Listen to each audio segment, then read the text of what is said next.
ఓటుకు కోటు కేసులో కీలకంగా మారింది ఫోరెన్సిక్ రిపోర్ట్. ఈ రిపోర్ట్లో పలు కీలక అంశాలను అధికారులు పొందుపరిచారు. ఫోరెన్సిక్ రిపోర్టును సాక్షి సంపాదించింది. దీనిపై పూర్తి వివరాలు మా కరెస్పాండెంట్ ఇస్మాయిల్ అందిస్తారు. ఇస్మాయిల్, చెప్పండి, ఎఫ్ఎస్ఎల్ రిపోర్ట్లో ఏమని పొందుపరిచారు?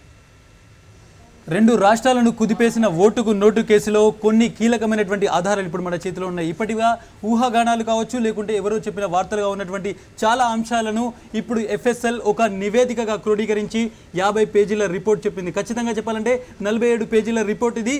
ఇందులో చాలా అంశాలను చాలా స్పష్టంగా ఫోరెన్సిక్ నివేద ఆంధ్రప్రదేశ్కు సంబంధించినటువంటి ఫోరెన్సిక్ సైన్స్ ల్యాబొరేటరీ ధృవీకరిస్తూ కోర్టుకు సమర్పించినటువంటి ఒక 47 పేజీల రిపోర్ట్ ఇది.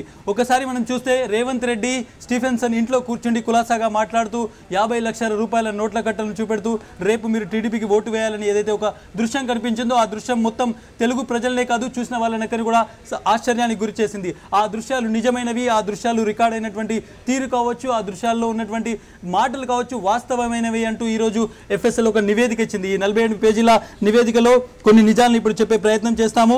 ఇందులో ఎటువంటి ఎగ్జామినేషన్ జరిగింది, ఏ విధంగా ఈ మొత్తం రికార్డింగ్స్ కావచ్చు, ఆడియోలను కావచ్చు ఏ విధంగా పరీక్షించారు అనేటువంటి చూస్తే ఫిజికల్గా ఎగ్జామినేషన్ జరిగింది. ఫిజికల్గా ఏ స్టేజ్లో ఉంది అనేటువంటిది దాన్ని ఎగ్జామినేషన్ చేశారు. ఆ తర్వాత ఎగ్జామినేషన్ రిగార్డింగ్ వర్క్ కండిషన్స్, అంటే ఏవైతే ఫోన్లు వాళ్ళకి అందజేశారో ఆ ఫోన్లు ఏ విధంగా పనిచేస్తున్నాయి, వాటి వర్కింగ్ కండిషన్ ఎలా ఉంది అనేటువంటిది కూడా ఏసీబీ ఇచ్చినటువంటి ఆ ఫోన్లను పూర్తిగా పరిశీలించి ఫోరెన్సిక్ వాటిని నిగ్గు తేల్చింది. ఇక ఫైనల్గా examination using mobile forensic tool UFED touch Cellebrite అనేటువంటి ఒక స్పెషల్ సాఫ్ట్వేర్ ఏదైతే ఫోరెన్సిక్ దగ్గర ఉందో, ఫోరెన్సిక్ నిపుణుల దగ్గర ఉందో దాని ఆధారంగా దీన్ని కంప్లీట్గా స్టడీ చేసినటువంటి పరిస్థితి.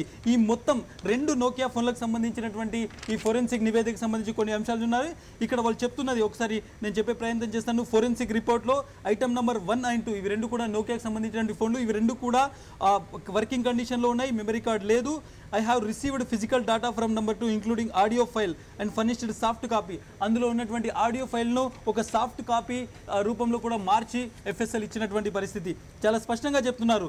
అందులో ఏదైతే రికార్డింగ్కి సంబంధించి ఏదైతే I have examined the above question recordings present in terms of 1 to 3 by carefully viewing, listening అంటే దాన్ని పూర్తిగా వీడియోని చూశారు, తర్వాత విన్నారు, అగైన్ అండ్ అగైన్ ప్రతిసారి 4-5 సార్లు దాన్ని చూశారు. Frame by frame video examination జరిగింది. ప్రత్యేకమైనటువంటి సాఫ్ట్వేర్ను ఉపయోగించారు. ఆ తర్వాత లిప్ సింకింగ్ని కూడా చాలా జాగ్రత్తగా చూసాం. లిప్ మూమెంట్ను కూడా అందులో పరిశీలించాం. అందులో ఉన్నటువంటి వ్యక్తులు మాట్లాడినటువంటి ఆడియో కావచ్చు, అందులో ఉన్నటువంటి వీడియో కావచ్చు,